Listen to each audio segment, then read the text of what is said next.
కర్కాటక రాశి.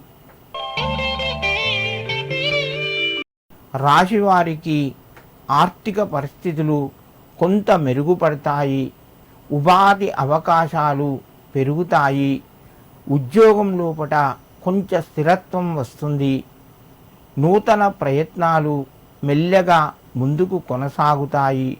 మిత్రుల ద్వారా జాగ్రత్తగా ఉండండి మిత్రుల పట్ల.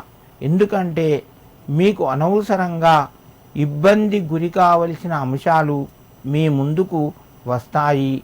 కర్కాటక రాశివారు వ్యాపార రంగంలో మధ్యమ స్థాయి ఫలితాలు పొందుతారు. ఈ రాశివారు ఈరోజు లక్ష్మీ అష్టకాన్ని చదువుకొని మీ పనులు ప్రారంభించండి.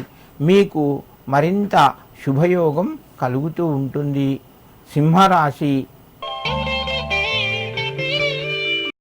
ఈ రాశి వారికి రోజు కొంత అనుకూలంగా ఉంటుంది.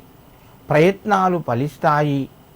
ఆకస్మిక ధనలాభం వచ్చే అవకాశం ఉన్నది. మీకు శ్రమకు తగ్గటువంటి గుర్తింపు లభిస్తూ ఉంటుంది.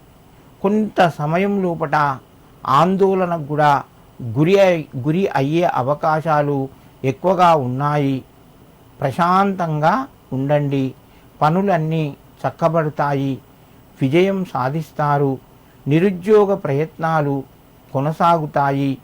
ఫలితాలు కూడా మీకు అనుకూలంగా ఉన్నాయి. వ్యాపారస్తులకు మిశ్రమ ఫలితాలు ఉన్నాయి. సింహరాశి వారు ఈరోజు దుర్గాదేవికి ఎర్రటి వస్త్రాన్ని సమర్పించి నమస్కరించండి. మీకు మరింత శుభయోగం కలుగుతూ ఉంటుంది. కన్యారాశి. ఈ రాశివారి రోజు వ్యాపార రంగంలో ఒడిదడుకులు ఎదుర్కోవలసి వస్తుంది. కఠిన నిర్ణయాలు తీసుకోవద్దు. మృదువుగా ప్రశాంతంగా ఆలోచించి మీరు వ్యాపార రంగం లోపల పెట్టుబడులు పెట్టండి. ఉద్యోగస్తులకు కొంత ఒత్తిడి పెరిగే అవకాశం ఉన్నది. కుటుంబ సభ్యుల యొక్క సహకారము లభిస్తూ ఉంటుంది. నూతన ప్రయత్నాలు మీకు అనుకూలంగా వస్తాయి. కన్యారాశి వారు ఈరోజు మహాలక్ష్మి అష్టకాన్ని చదువుకొని మీ యొక్క పనులు ప్రారంభించండి. మీకు మరింత శుభయోగం కలుగుతూ ఉంటుంది.